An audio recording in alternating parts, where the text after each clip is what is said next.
Strategi budgeting uang belanja ala ibu hemat agar tidak terjebak hutang dan cicilan. Sebelum lanjut, pastikan Moms semua klik tombol subscribe, share dan like dulu ya, agar channel ini bisa lebih berkembang, bermanfaat buat lebih banyak teman-teman yang lain. Terima kasih dan yuk lanjut Moms. Pernah tidak merasa kalau dompet kita itu mirip pesulap kelas dunia yang bisa bikin uang belanja hilang dalam sekejap? Padahal baru saja gajian kemarin sore. Rasanya baru saja bayar tagihan air dan listrik, tapi kok tiba-tiba sisa saldo sudah tinggal angka harapan saja. Sementara harga beras dan minyak goreng di pasar lagi hobi banget. Balapan naik tanpa aba-aba. Mengutip sebuah artikel keuangan dari media nasional yang menyebutkan bahwa tren kenaikan harga pangan tahun 2026 ini memang bikin banyak rumah tangga harus putar otak lebih keras supaya tidak terjebak lubang gali tutup lubang. Fenomena ini nyata banget karena kalau kita tidak punya benteng pertahanan yang kuat, maka godaan cicilan barang yang katanya cuma seharga kopi harian itu bisa jadi jeratan yang bikin tidur tidak nyenyak. Makanya obrolan kali ini penting sekali supaya kita tidak cuma jadi penonton saat uang lewat, tapi benar-benar punya kendali penuh atas nasib dapur kita sendiri tanpa harus melirik aplikasi pinjaman online. Sebenarnya budgeting itu bukan ilmu matematika yang bikin pusing, tapi lebih ke arah seni mengatur prioritas supaya keinginan tidak mengalahkan kebutuhan pokok yang wajib ada di meja makan. Secara psikologis, kita sebagai perempuan seringkali merasa bersalah atau kurang maksimal kalau tidak bisa memenuhi semua keinginan anggota keluarga, padahal kapasitas dompet ada batasnya. Rasa tidak enak hati inilah yang sering jadi pintu masuk bagi hutang, karena kita merasa harus selalu terlihat cukup di depan orang lain atau bahkan di depan diri sendiri. Padahal, kunci utamanya adalah keberanian untuk jujur pada kondisi dompet dan mulai membagi pos anggaran menjadi beberapa bagian kecil yang jelas tujuannya. Mari kita bedah strategi cerdas ini, mulai dari nomor 1, yaitu menerapkan aturan 50-30-20 secara fleksibel, namun tetap disiplin pada porsinya. Nomor 1 adalah memisahkan 50% uang bulanan khusus untuk kebutuhan dasar seperti belanja dapur, tagihan rutin, dan biaya sekolah anak tanpa kompromi sedikit pun. Contoh nyatanya adalah saat belanja ke pasar,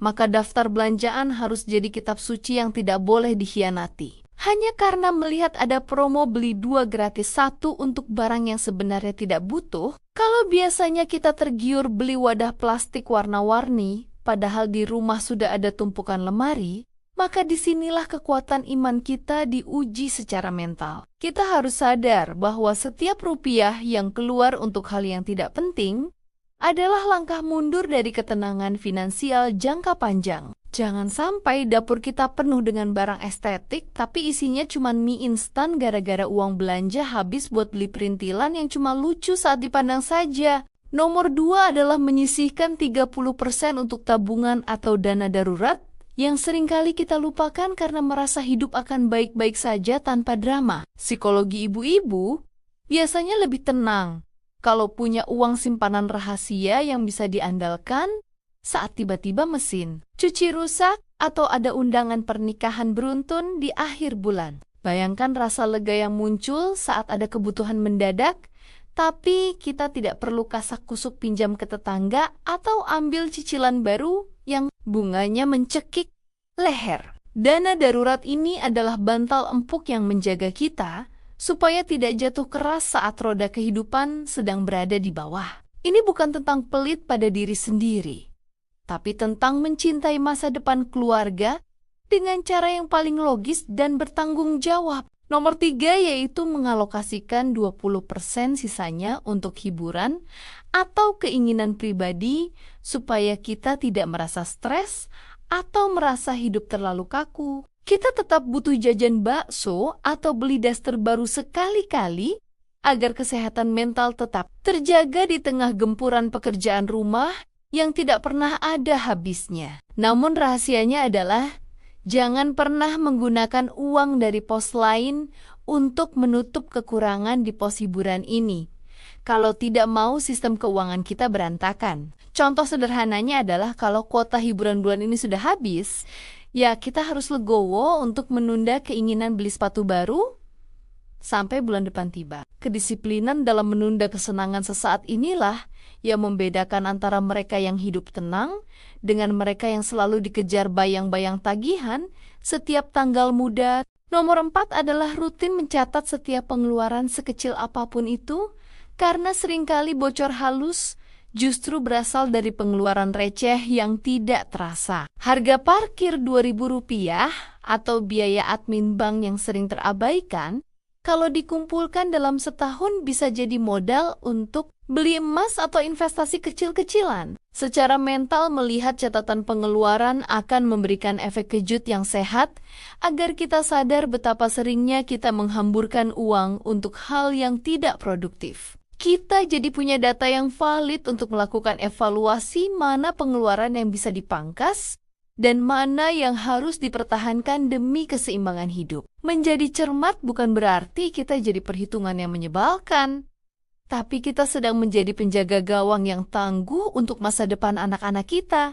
Nomor 5 yaitu sebisa mungkin menghindari kata cicilan untuk barang-barang konsumtif yang nilainya akan terus turun seiring berjalannya waktu dan pemakaian sehari-hari. Banyak dari kita yang terjebak karena merasa sanggup membayar bulanan, padahal akumulasi bunga yang dibayarkan bisa buat beli barang yang sama dalam jumlah lebih banyak. Secara psikologis, kemudahan cicilan seringkali menipu otak kita sehingga merasa barang tersebut murah, padahal itu adalah beban mental yang akan menghantui setiap bulan. Lebih baik menabung dulu sampai uangnya cukup, daripada harus membawa pulang barang hari ini, tapi harus pusing 7 keliling, memikirkan cara membayarnya besok pagi. Kesabaran adalah kunci utama untuk menjaga kehormatan dompet kita dari serangan godaan kartu kredit atau fitur bayar nanti, yang sedang menjamur di mana-mana. Sebagai kesimpulan dari semua strategi ini, sebenarnya musuh terbesar kita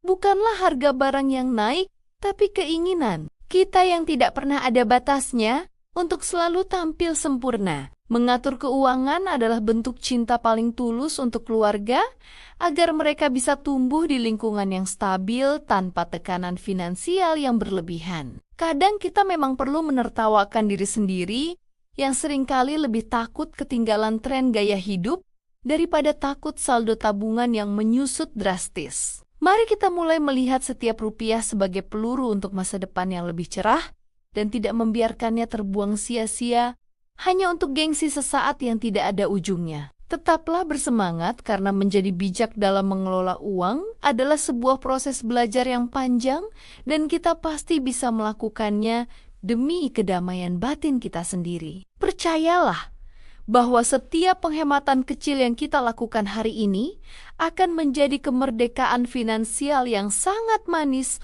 untuk kita nikmati di masa tua nanti. Terima kasih Mom semua sudah menemani dan mendengarkan ceritaku sampai akhir. Sampai ketemu lagi di video-video berikutnya. Jangan lupa share video ini ke teman-teman lain ya.